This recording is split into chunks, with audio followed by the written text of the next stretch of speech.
Alrighty, and with that, I'm going to go ahead and pass it on to our first panel member to introduce herself. Kathleen, please go for it. Thank you, everyone. Well, good afternoon, everyone. My name is Kathleen Porter, and I have the pleasure of serving as one of the leadership council members for the Education to Career Network of North San Diego County. I also serve as the Executive Director of Career Technical Adult and Alternative Education in Poway Unified School District. So I'll turn things over to Emma. Yes, thank you, Kathleen. I'm Emma Diaz, and I'm currently the director for the Inland Adult Education Consortium. And I've been in this role for the past 12 years. So I'm one of the original directors that started in this. So it's been great to see how it's flourished. And I appreciate, the CalPro continuing to have this discussion. So I'll hand that over to Jenee. Yeah. Good afternoon, everybody. Thank you, Emma. And thank you, Sashiko, for putting this together. My name's Jenee Crayne, and I am the director for the North Santa Clara County Consortium for Adult Education, and this coming up on the end of my 5th academic year in this role. And I will pass it off to Peng. Good afternoon, everybody. Thank you so much for joining us all today. My name is Peng Vangyi. I am the Regional Transitions Coordinator with State Center Adult Education Consortium. Been with the consortium office for the last 10 years and been in adult education since 2008. So, thank you all for joining us here today. All right. Thank you, everyone, the panelists, for joining us. And thank you, everyone, for participating in this webinar. I'm going to move us forward. So today we're going to share why post-secondary transitions matter in adult education, and then share some promising practices. And then we're going to move on to the panel discussion. And we have some time for Q&A. Please feel free to put any questions in the chat, and we'll get to as many questions as time allows. And we're going to do some reflection, and we will close the webinar. Objectives. So today, by the end of this webinar, you will be able to build a shared understanding of current adult learner transition trends and challenges, and explore promising practices that strengthen adult learners' transitions to post-secondary education. And I would like you to identify one action step for your own institution or consortium. And today's content is from CalPro's brand new Evidence to Action brief. It just came out last month, so please check this out. This brief goes a little bit more in depth, but today's content is coming from this brief. All right, now I'm going to go over why post-secondary transitions. So I'm sorry. Okay, so why do you think post-secondary education matter to your students? If you have any comments, please put in the chat. Why does it matter for your students? And we would love to, see your response. But studies show that, post-secondary transitions, successful ones, mean significant shift in adult learners and their families' life trajectories, because educational attainment correlates positively with wages, salaries, and lifetime income.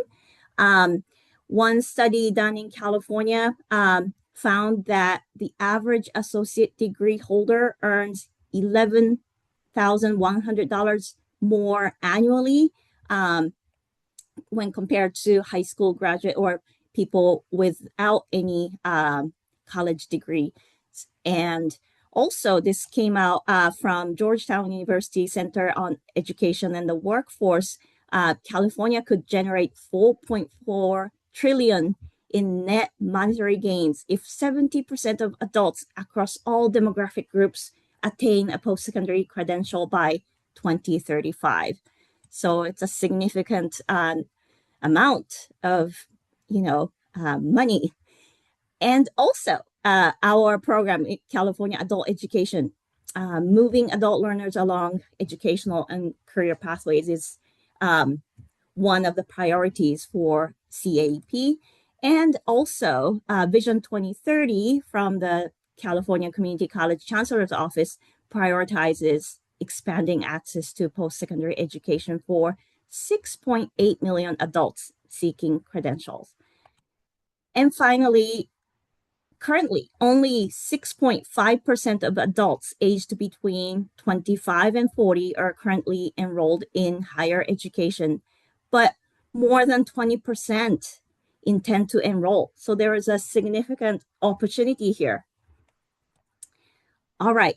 And before I share some key transition data from Data Vista, I wanted to share how CAEP defines post-secondary transitions. So transition means enrollment from ESL or adult basic education, adult secondary education into CTE, career technical education courses, or non-developmental credit college course. So those are considered post-secondary transitions. There are many other transitions, but this is how CAEP defines the term. All right, this is a quiz. What percentage of adult learners served in 2022-23 academic year in CAEP transitioned to post-secondary coursework? What percentage do you think transitioned? Oh, 15%. Somebody knows the answer. Exactly. 23, oh, close, but 15 was the answer from Data Vista. 2022-23 is the latest available at the time of writing the brief. So that's the data we have. Some things that are, interesting is that even though it has been growing, the number has been growing, but it has not recovered to its highest pre-pandemic level at 17.4%. That was 2017 and 18. So we're still recovering. And there are notable variations across regions, age groups, racial and ethnic groups, and program types. For example, learners aged 24 or younger account for a substantial share of post-secondary enrollment. And also ABE and adult secondary students transitioned at higher rates than ESL learners. Perhaps it's not very surprising, but data shows at the statewide level. Okay, now quickly, some promising practices. And while I go over the promising practices, I would like you to reflect on your own practice and gives thumbs up for practices that's already happening at your institution, thumbs down for something that's not quite happening yet or it's not going to work out, and heart or, react with heart or star or anything you like for something that you would like to try in the future. All right, so how about collaborative partnerships and referrals? Is it happening? I see lots of thumbs ups, and that's great. For example, regular consortium meetings and collaborations with workforce boards, community-based organizations, employers, and social service agencies. How about shared staff and co-location of programs and services? Oh, it's not happening in some areas, but I'm also seeing lots of hearts and thumbs ups. This can include personalized guidance, warm handoffs, and proactive advising, as well as co-teaching or mirrored classes and college courses offered at adult schools. All right. And continuing with some more promising practices, program models that accelerate progress. For example, do you have integrated education and training courses or programs, or adult dual enrollment? These are, where adult education students are concurrently enrolled in college courses or career technical training. How about College 101 workshops, bridge programs, or campus tours to expose adult education students to college options and environments. How about tailored outreach and support? For example, do you have multilingual or culturally responsive support programs and services? Wonderful. I'm seeing lots of thumbs ups. And services and programs that recognize adult learners' reality, work schedules, and family responsibilities, including, credit for prior learning or paid work-based learning options. Those are great for adults and, respects adults who have prior experiences. All right. And leveraging learners' social networks to address logistical barriers and reinforce college-going mindsets. Studies show that adults, college enrollment decisions can be influenced by their social networks, including family, friends, and people in, sometimes colleagues, people in their social networks. So leveraging the support that they already have in their social networks could be a way to support adult learners. All right, so now let's move on to implementation examples, and I'm going to ask the panel members these questions. So first question is about, just your consortium's practices. So tell us about your consortium and your practices, and what is unique or effective about your practice, and what are some positive impacts? Do you have any success stories? And what about the challenges? What challenges have you faced, and how did you overcome them, or how have your practices evolved? I'm going to pass it over to Kathleen to share your consortium's practices first. Thanks, Sachiko. And hello again, everybody. So my consortium, the Education to Career Network, we're in North San Diego County. We have 6 member districts, so 5 adult schools, and then we partner with Palomar Community College. And so like many consortia, we began on when we were thinking about post-secondary transitions, we were really focusing on the practices, and we knew an awful lot about what practices made post-secondary transitions work.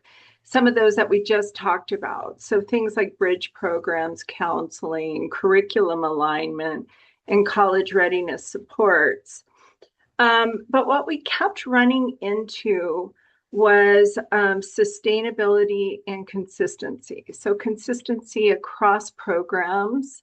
And we started noticing that we would have pockets of excellence, or somebody would leave and we weren't really getting traction that would survive turnover in staff. And so we started thinking a little bit more about structures that would outlast a particular individual. And rather than asking things like who is doing good work or what's working, we started to think about, well, who's doing good work and what structures can we put in place to make sure that that is replicable and is going to happen everywhere. And that really became the major turning point for us, I think, is this shift from programs to actually building systems. So throughout my discussion today, I'm going to be really talking about those structures and the systems that we can put in place across consortia. Let's see, I'm trying to advance. Oh, look.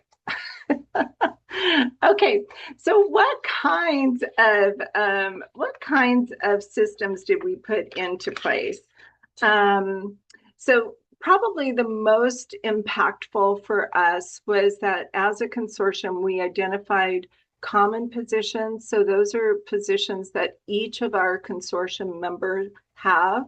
So we identified the need for a transition specialist, and we identified a need for a career advisor on each school site, at least our larger school sites. The second thing we did is we identified shared positions. So our consortium members hired specific people that were then supporting the whole consortium. So, for example, Vista Unified School District hired a support counselor for students with disabilities, and that person works with all of our consortium members. Escondido Adult School hired a data manager for us. So we have one data manager who works with all of our member districts.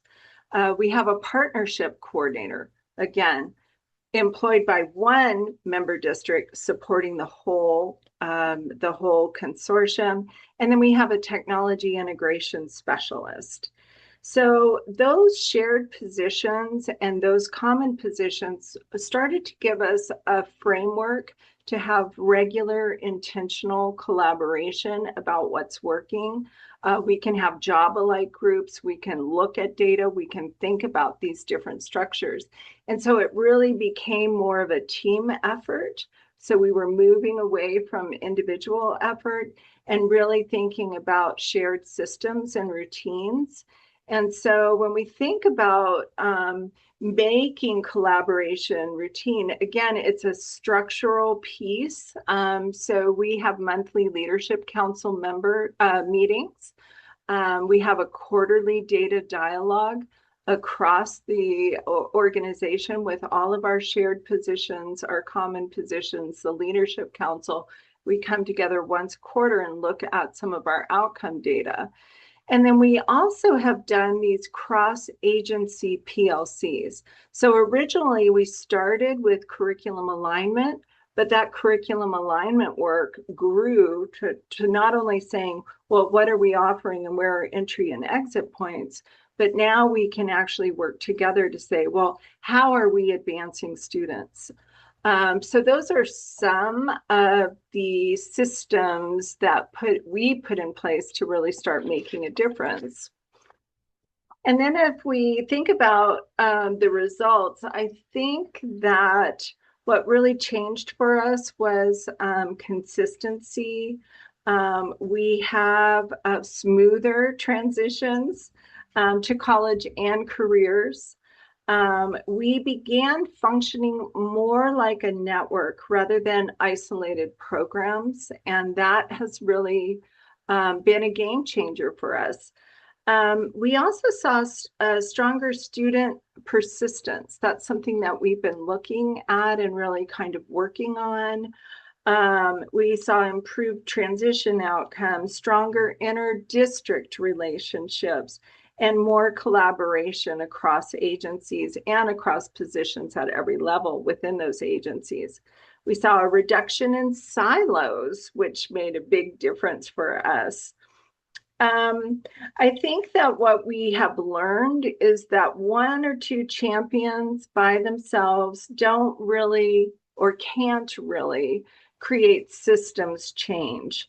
And I would argue that staff turnover can quickly erase progress that you as a consortium might feel that you are making. So thinking about how we are putting structures in place that really create these systems to carry that forward so we're not losing momentum as staff turn over.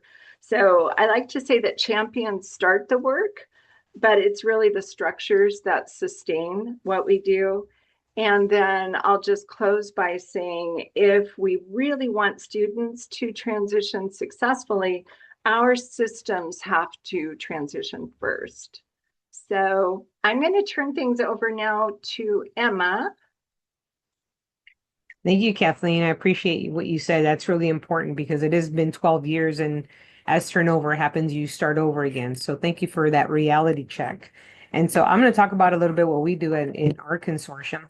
We're the Inland Adult Education Consortium in San Bernardino. And at the beginning of all of this, back when we started the consortium work, I'm going to say we realized very quickly how the 71 consortia across the state all have very different makeups. And I think that's a challenge when you try to say, oh, you know what, I like what they're doing, but will it work for me? And so for our community, for our consortium, we have two community colleges the County Office of Ed, and 6 K-12 districts. And so it is quite the makeup. And so in our particular area, our community colleges do not offer any HSE or HSD. So it's only our K-12 partners that deliver. That's why this transition pathway worked for us. And so when we talk about holistic student support, I talk about identifying, we identified this as a need very early on with the AB 86 phase and said we need more support for our students to go from point A to point B physically. Geographically, our closest adult school is about 4 miles away. So we know for students that is a long distance. And so we started building this pathway, identifying what their academic needs were, both personal and systemic barriers. We actually have a presentation we've done at multiple conferences on just the barriers, identifying the barriers, and then the strategies we identified to helping them overcome those barriers, which is a bigger presentation and a bigger discussion. But who is it that delivers this holistic student support? We have a total of 4 full-time transition counselors that are employed by the college with 100% CAPE funding. And we have 2 part-time counselors. One is in our ESL department at one of the colleges, and she's supported through general fund. We requested that because we said we have so many students that want to go into our ESL programs that need that assistance. So we have 1 part-time counselor dedicated to ESL and another part-time counselor to supporting. So all of this took multiple years of building. And so what our transition pathway is we rotate sites.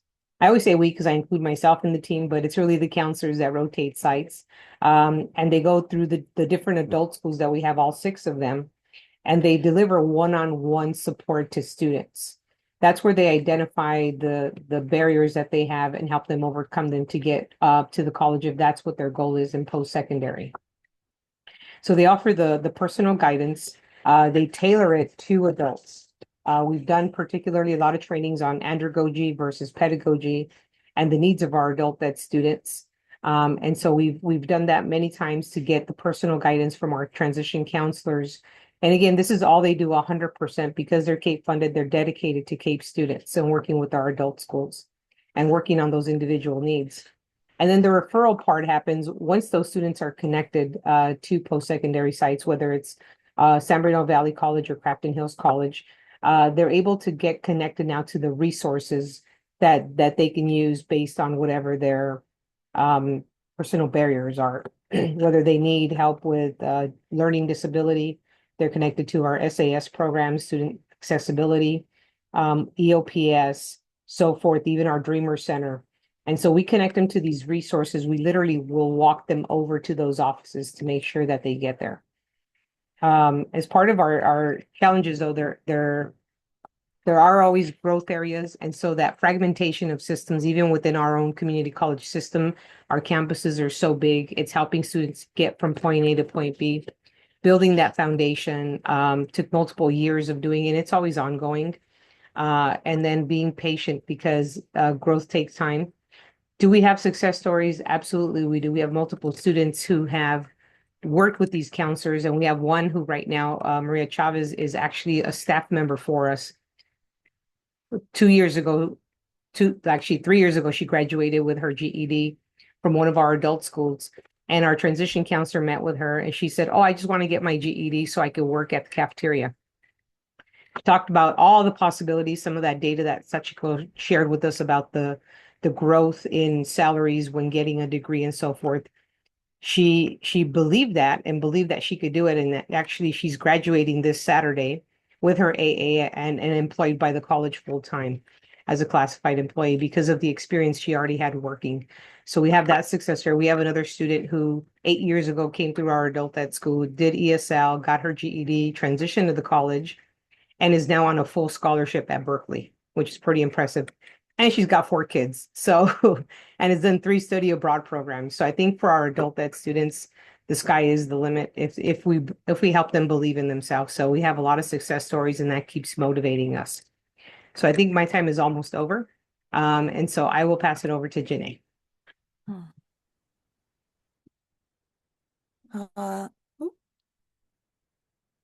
Okay, thank you so much, Emma, and Kathleen, for your words. I echo what Kathleen, was saying about building the structures, and how important that is because, there will be future us's out in the world of adult ed working, and building those structures do help um, with the work. And then also, Emma, thank you so much for always just kind of highlighting the fact that, each of the 71 consortia do things differently due to their structures. And so not everything always is easily mapped on top of each other. So it's all about sort of finding things that can work and then tailoring it to the way that each of our individual consortia are structured. So today I will be focusing on dual enrollment in our consortium. And so what is unique and effective for us is that the Foothill De Anza College District updated their board policy to extend dual enrollment to students in any CAPE funded program, not just tied to adult secondary education.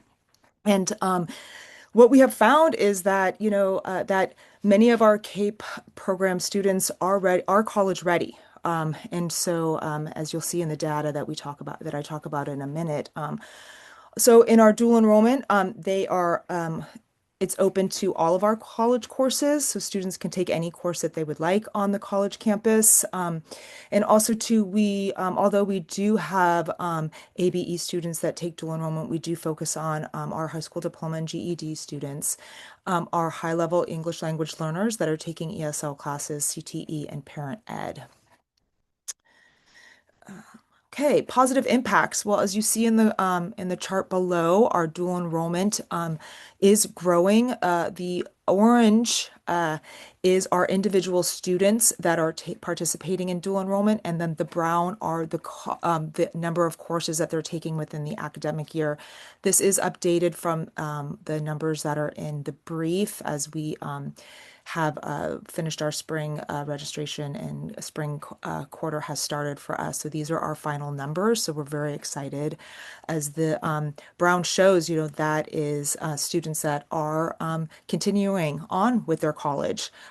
So that's exciting. Also, too, so what helps with these numbers is that we have a summer college counseling course at De Anza that is just for our adult school cohorts. It's just for our students that are in our adult ed. So that really helps them get the attention that they need. We also save seats in our ESL Bridge and early childhood education courses, which really help. We also, it's in those students that are in the ECE, early childhood education courses, are finishing their fundamentals certificate and going on to become teachers. We just started offering co-located college courses at the adult schools, which has been very successful. And we keep internal data trackers that track application, registration, enrollment, and course completions. And that's where the numbers in the graph came from. What challenges have we faced? So although Foothill and De Anza are sister colleges in the same districts, they do things differently, right? And so navigating the two college systems takes a lot of attention. And to Kathleen's point, it takes a lot of, systematic thought processes to help the transition team navigate those two systems. Also, challenges are that dual enrollment students are in group 8 registration, right? And so that is the last registration group at the colleges. And so it really takes a lot of effort for our team to set up all of the transition steps so that when that registration group 8 opens, our students are ready to get the classes. Also, too, the save seats really helps our students get into classes that might be full by the time registration 8 happens. So what are other challenges? Adult ed counseling after the dual enrollment experience ends, right? Once they become fully matriculated students, it's really being able to keep our eyes on them and helping them transition throughout their college experience. And then also too, when they become fully matriculated, it's the challenge of tracking them. We use Precision Campus, which our district uses, and we have a landscape within the Precision Campus that is allowing us to track our dual enrollment and our adult school students through the college, which is really helpful. And what are some of the lessons learned and as our practices have evolved? Really, it's about the systems that we have put in place with our transition support team. We just started using a Gantt tracker, right? And it really takes our colleges are on a quarter system. So really each quarter, planning backwards from that registration group date, registration 8 group date, and how do we get all of the college info sessions, the application workshops, the and also too spreading the word about what courses are being offered, and we do that through the transition team. We also have a quarterly newsletter that goes out to all consortium members and our community practice, our community members that work along with us. We also have subcommittees in our transition team that are helping to address the barriers. We just started last year. This year we had our second North Santa Clara County Member Summit, right, where we all come together. And this year we really worked on healthcare pathways and helping our teachers and the coordinators and our counselors and the deans and the principals all really investigate and look at the offerings that each of our 5 agencies have for our students and helping find the gaps and helping students transition in the healthcare pathways. And that's really been helpful for us. And also, too, what we really want, the main feedback that we got out of our first summit is that our teachers want to be more involved. Right? They are the first line with our students. They are the trusted voice with our students. And so really getting our teachers more involved in the opportunity exploration of what the students, what opportunities we have for transitions and for dual enrollment. And so that's something that we are working to be able to do more of. So I know it's sort of a lot of information in a short period of time, but this is our dual enrollment practice at the North Santa Clara County Consortium. And I'll pass it off to Peng. Thank you, Jenee. Again, my name is Peng Vangyi, the Regional Transitions Coordinator with State Center Adult Education Consortium. And so today we wanted to share one of our practices. State Center Adult Education comprises of 15 adult schools, 4 community colleges, 2 ROP programs. So that equates to 21 voting members. So I want to put that in perspective. And with that many members and that many schools, this is why in 2024, Sherry and I, our executive director, we went to COABE and saw some amazing programs on how to elevate and increase our outreach. And so with that being said, very, very fortunate that we have the 4 full-time transition specialists. 2 of our largest adult schools have full-time counselors, and our community colleges have adjunct counselors. So you can see the huge gap with serving.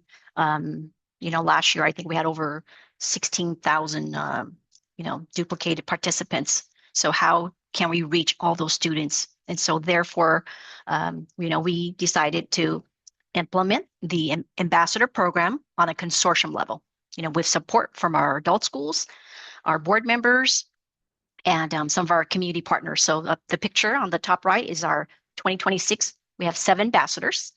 The picture on the bottom with our State Center Adult Education Consortium office team, we're holding a $5,000 check from PG&E. And so I'll kind of share how the program was started and share some of our successes and our challenges.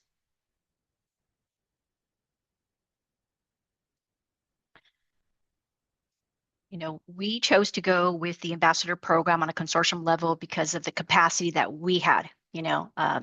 Our schools, they are busy. They have, many, many other things that they have to do. And the many administrators wear multiple hats. And so this is something that the consortium office took on with the transition specialist team, the support from our executive director to be able to implement the program that would offset and support some of our work to increase in transition services. So in order to make that happen, the sites helped us identify the ambassadors. There was a nomination, so it wasn't picked by our staff. And once the students were nominated and informed of what the program requirements were, Then we offered training. The training was about the consortium, and we took the training from COABE. Moving on, we worked closely with the teachers and administrators to be able to schedule outreach opportunities. We took advantage and targeted classrooms of ESL, high school diploma, high school equivalency. And so we were looking at, with that many schools, we know that we can't get anywhere, but the presentation is co-presented by the ambassador and the transition specialist, because the focus was to be able to promote the transition services after the student were able to tell their story and their journey. And then, of course, we have to track the progress. We had over 97 classroom presentation events that we attended, and our reach was close to about 2,000 students. And then I'll talk a little bit about some of our success. But within the program, there has to be opportunity to recognize the students, get feedback from the site. And I'm excited to share that on Friday, May 15th, we will have our student ambassador recognition luncheon. So going back to really the focus of this program, with such a large consortium, which could be replicated to a school site or on a consortium level, our target was to get into as many classrooms as we could so that the students could tell their journey. I'll give you an example. Jose Uribe, at Madera Adult School graduate, who's now at Madera Community College, really talked about his fear. Because of his fear, he was not able to return to school and all the barriers. And when he talked and shared his testimony, you can see the engagement from the class, the teacher. It resonates with them, and we're really honing in on the testimony to student persistence and getting referrals for transition services. We also partner up with one of our members and work with their high school media class to make our ambassador videos so that we can show them at orientations. So one of my transition specialists in the South region, Mary, who works, with 5 adult schools, all the sites have implemented orientation, and we took advantage of that avenue to show the videos, because we can't get these ambassadors at every single event or classroom. And, Mary has shared that because of these testimonies and the orientation, right after orientation, she signs them up for appointment, and her appointments have increased, over 10% in just the last 3 months. And this program was not developed siloed just with the consortium office and our adult schools. We were very fortunate to apply for a grant. We got a Better Together Giving Program grant through PG&E. So we were able to issue stipends to the ambassador. It is a volunteer program, but the incentive was at the end of the program, they will receive a $600 stipend. So that amount could be varied. Along with that, Kiwanis is a sponsor, and they are paying for the entire lunch event on Friday. And so at the event, our college members, our board members, our sponsors, our partners, our ambassadors, their family will be there to be able to, be recognized. And I tell you, the ambassador from last year in 2024-25, Julian, he said that this program changed his life, built his confidence. And Julian has just completed his certificate at Fresno City College. He earned a total package of $30,000 in Cal Grant, Pell Grant, and scholarships at Fresno City College. And so the level, it's just these students, they said they didn't do it for the stipend. They did it because they wanted to give back. And their stories empowers other students. And we have received such positive feedback from our administrators, our board members, teachers, and students. And so, our goal is to continue to grow the program. However, there are challenges because funding is scarce, and, so look for partners and, connections, because we can't run this program alone. But, so I'm excited to share these details, and this program will progress and evolve over time, and we will be running cohort 3 next year. Thank you. Thank you, Pam, and all the panelists for sharing your practices. Now I would like to ask, a few more prepared questions. So this one is for Jenee. I understand that your consortium leveraged SB 554 and went beyond what's in the Ed code. And what motivated you or your consortium, and if there are any barriers that you still face?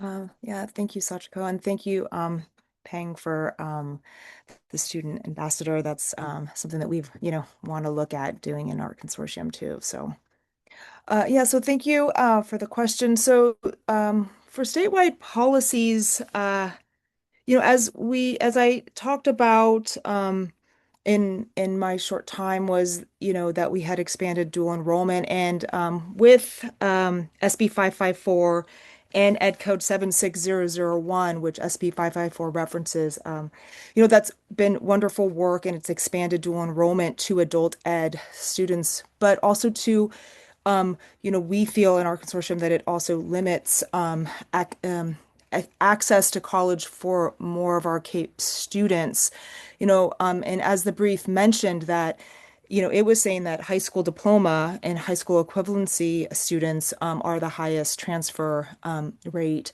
But in our consortium, since we've opened up dual enrollment to our ELL learners. Actually, they are the highest percentage. 44% of our dual enrollment are for ELL learners in ESL classes. And it's actually 27% for our ASE students. And so, we're really looking at trying to amend that ed code in order to be able to, open up dual enrollment opportunities to more of our CAPE students. Also too, I think one of the barriers that happens is, with the way that CAPE defines transitions, that parent ed, although it's a CAPE program, does not count towards transitions. And 21% of the students that attend dual enrollment in our consortium are parent ed. And so, it doesn't stop us from looking at them as a positive transition within our individual consortium, but we know that it doesn't count. You don't see those numbers in Data Vista. Also, too, Group 8, which we talked about, registration Group 8 is an ed code, and that's why we just really try, as I stated earlier, to have everything lined up so when that date hits, those students are ready to go. I think another policy that our consortium state is that in the brief it states that summer dual enrollment units are lower than fall, winter, and spring. And now our consortium has included that students can take up to 11 units in the summer as well. And I guess I'm interested in the chat. I'm looking at this at a very narrow perspective. But if people want to put in the chat sort of what are policies or structures that you faced in your work that either helps or hinders the work that you do. And I think just to end, what really motivates us is what I said earlier is that, as we've been on this journey with expanding dual enrollment, we found that other, students outside of the high school diploma and high school equivalency are college ready, and that is just proof with our ELL learners, right? That they are college ready and they are college willing and they are excited about it. And so I think that, for us to be able to offer this opportunity to them has been such a benefit for our community.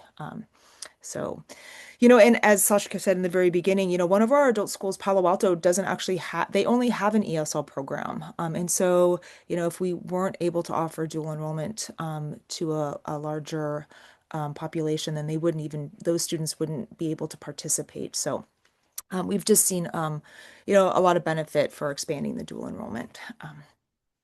Thank you. Thank you, Jenee. And I think there was a question about the ed code, but another person responded to that.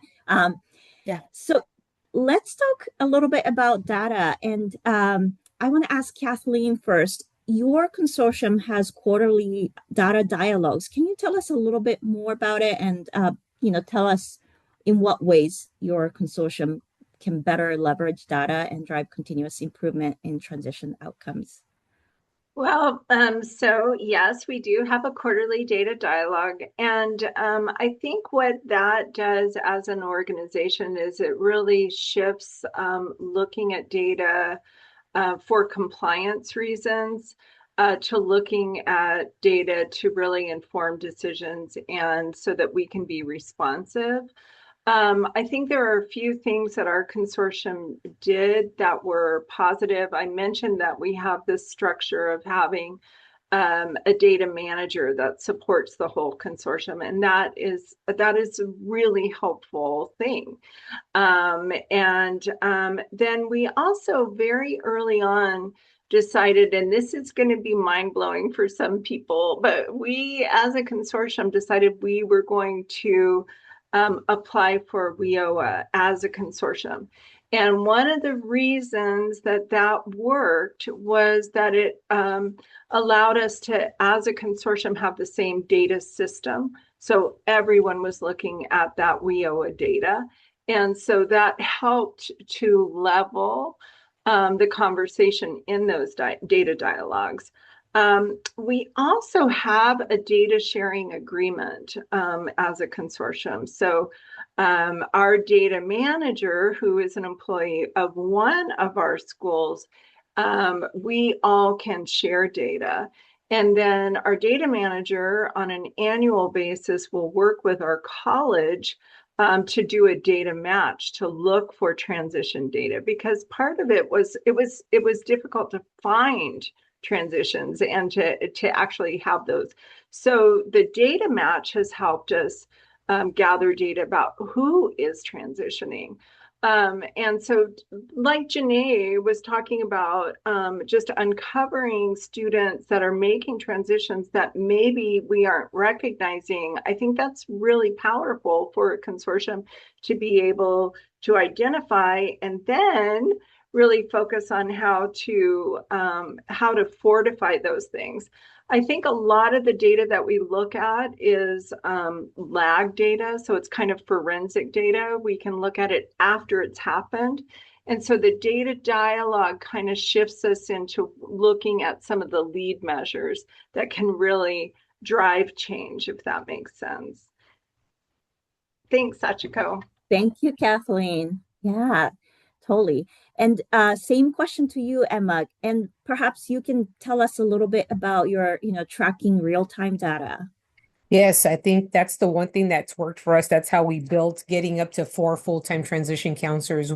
We started off with a part-time transition counselor. Then she became full-time. We kept showing the data of how many students wanted to work with her, talk to her, setting appointments, and how many students she was able to help. And so with that yearly data, and what we did is created our own spreadsheet, knowing that MIS and knowing that sometimes TOPS Enterprise doesn't collect all the data that we're looking for. We came up with our own system on how to be able to track that real-time data, where we're able to have a spreadsheet where all of this is in one area and everybody can access it, meaning everybody, the transition counselors, and we share it back with the principals. We have a data sharing agreement as well. And so that really has helped, because the existing systems don't capture how much work goes into that one transition. There's a lot of time and effort that goes into that. And so what our spreadsheet does is captures the services that are being given to the student, the resources they're being connected to. So it's holistic in that sense. And it has, like I said, been 12 years of this. Our first part-time transition counselor came on 9 years ago. So it's been continuously reviewing with the data, making sure that it makes sense and asking what are the new trends that students are facing and how do we adjust our system to meet them where they are. I don't know if that answers your question. Yes, thank you, Emma. Sorry, I was having trouble with Yes. the clicking, unmuting. Wonderful, thank you. Let's see. And this one is for Pang. You mentioned that the ambassador program is continuing into the next year. And can you tell us a little bit about, how you're sustaining and scaling effective practices? Yeah, thank you, Sachiko, for being such a large consortium with so many members.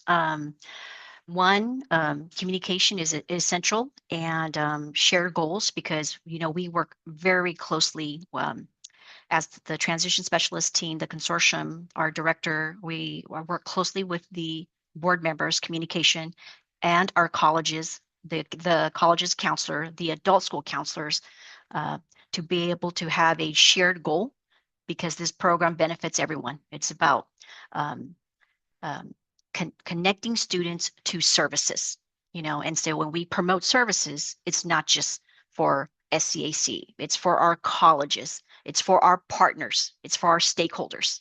And so, that's why we have great buy-in, because, when this program was, in order for you to start and create any program, right?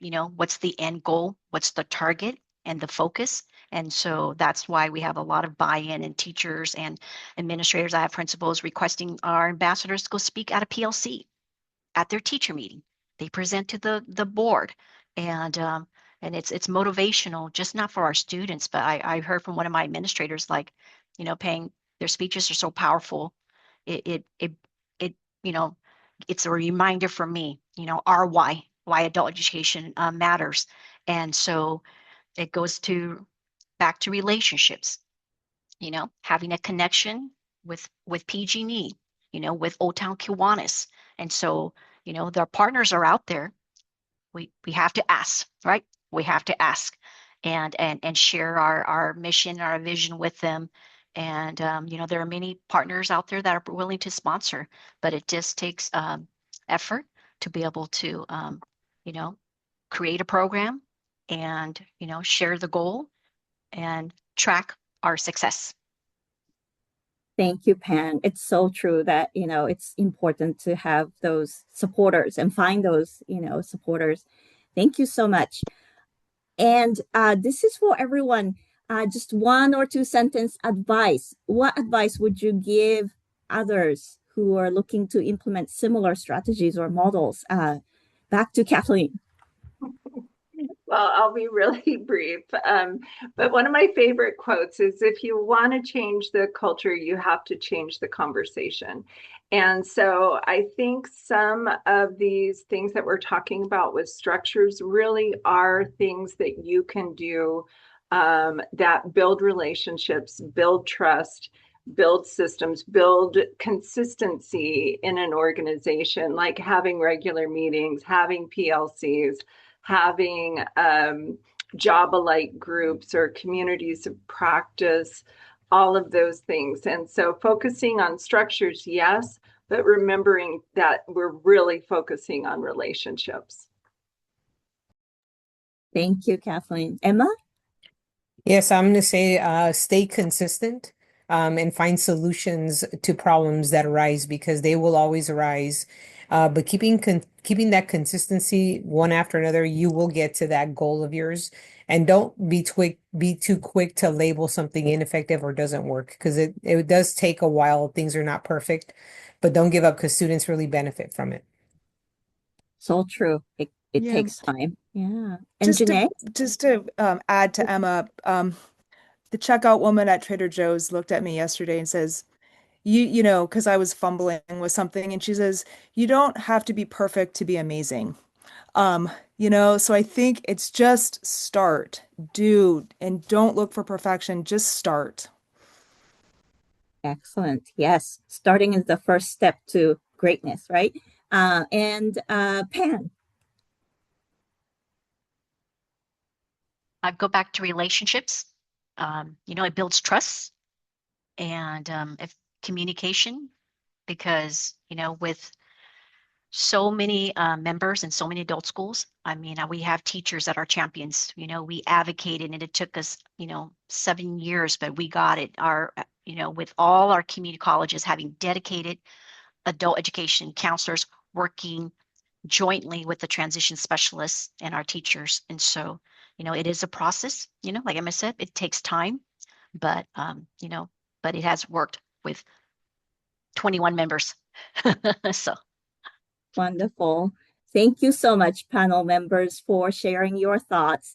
And also, I see Suzanne posted great ideas that are happening at her consortium, perhaps, talking about disaggregating data, training for data literacy, and using AI for counseling, and some great ideas here. Thank you for sharing. Now, we have a couple minutes left.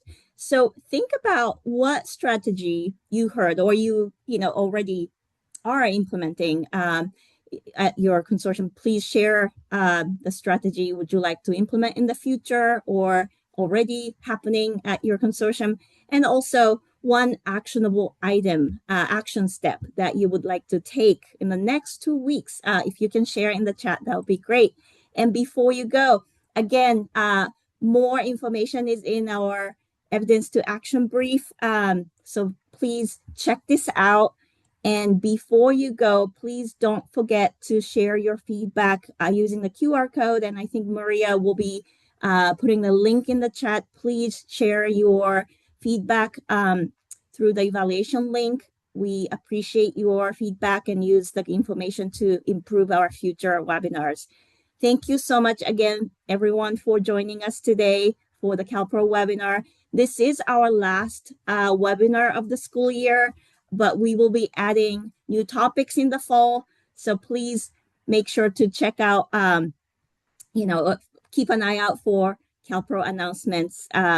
And if you haven't already, please join our email list through our website. And you will receive update emails.